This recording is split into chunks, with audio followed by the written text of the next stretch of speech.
Let's begin with the most pressing question, Mr. Gachagua. Over 15 Kenyans died during the protests on Wednesday. Your name, sir, has come up again and again from members of parliament, from governors, even from security sources, as someone who bankrolled the elements that turned violent during the protests.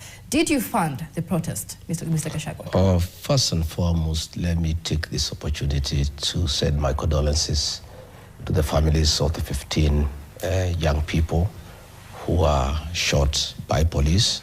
Let me also, say sorry to all those who are injured, and let me also empathize with the business people who lost billions of shillings through looting and other activities that took place.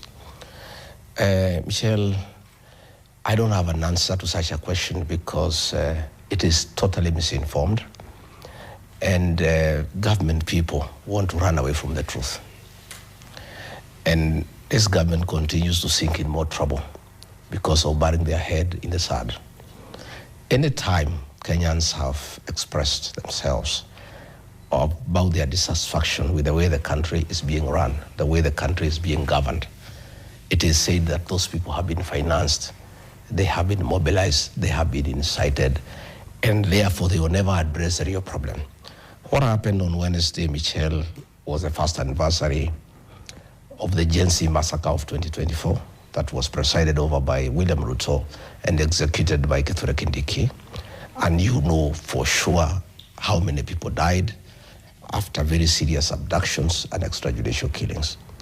The Gen Z protests of 2024 was a spontaneous reaction by young people protesting, the issues of the Finance Bill 2024, mismanagement of the country, corruption, and general impunity that has been exhibited by this administration. The president then, under the pressure of the Gen Z, undertook to address all the issues that the Gen Zs had raised. But once he was able to bring Raila on his side, and he got the political comfort that with Raila Odinga he doesn't need anybody else and nobody else can threaten his rule, he backtracked on all the issues that had been raised. And a lot of impunity has been exhibited in this country. And when it came to the first year anniversary, the young people once more came out. Michelle, the Gen Z protests do not need anybody to finance them. The Gen Zs are leaderless, they are tribeless, they have no structure, they have no organization. And again, Michelle, I think it is really playing around with the people of Kenya to imagine that Rigathi Gachagua or anybody else can coordinate activities in 26 counties at the same time. And the issue is this, the question one must ask yourself, and that is why the government must stop taking people for granted. If these activities were planned, we have the National Intelligence Service. Where were they? If they did not know, then they slept on the job. They are not supposed to be in office.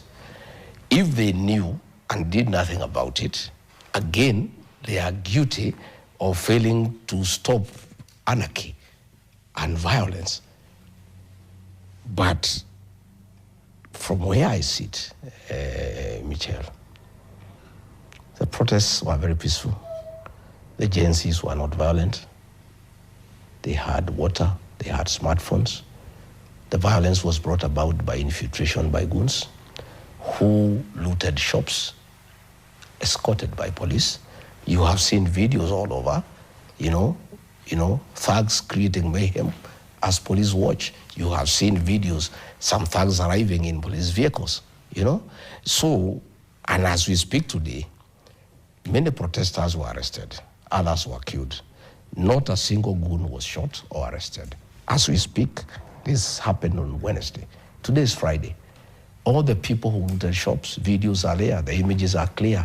None has been arrested. All right. Let me just go back to what you said. There are allegations that these goons that you say infiltrated these protests, or goons that and your allies, have been mentioned adversely. You've seen the Interior Cabinet Secretary mention that they do have intelligence, that this was an attempted coup.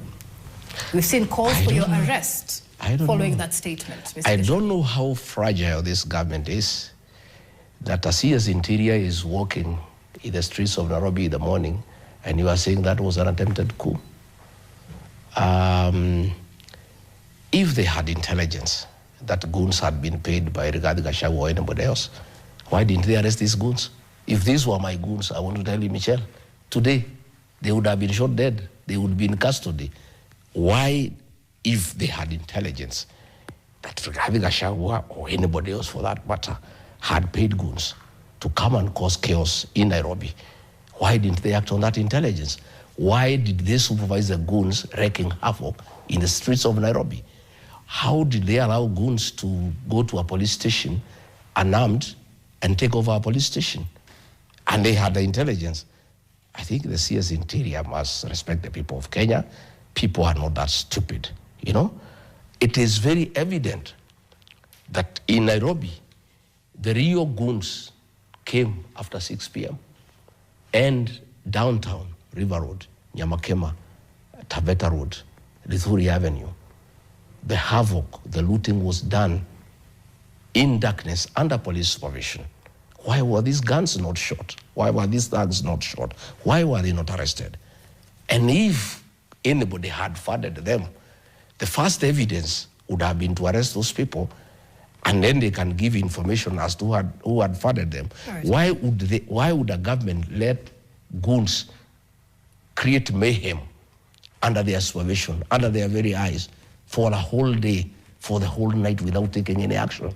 Why they did not do it? You mentioned rightfully, Mr. Gachagua, that Kenyans are not stupid people. What Kenyans want is answers because lives were lost. But what we're seeing is a blame game. You blaming those who infiltrated the goons, who infiltrated the protests, the government blaming the opposition. Your name has come up. So if you say the protests were infiltrated by goons, who planted them? Do you have names? Do you have evidence? Have you recorded a statement? I am not government. It's not my responsibility to stop goons from going to Nairobi.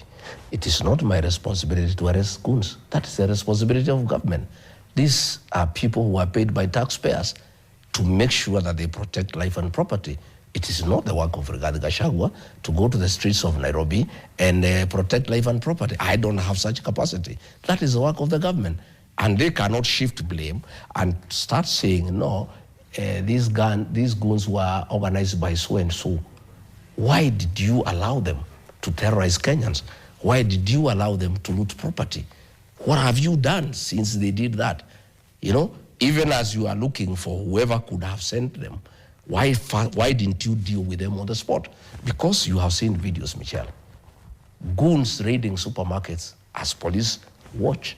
You have seen videos, goons having conversation with police officers. You saw during the demonstrations against the death of Albert Ojwang, goons singing praises in the praise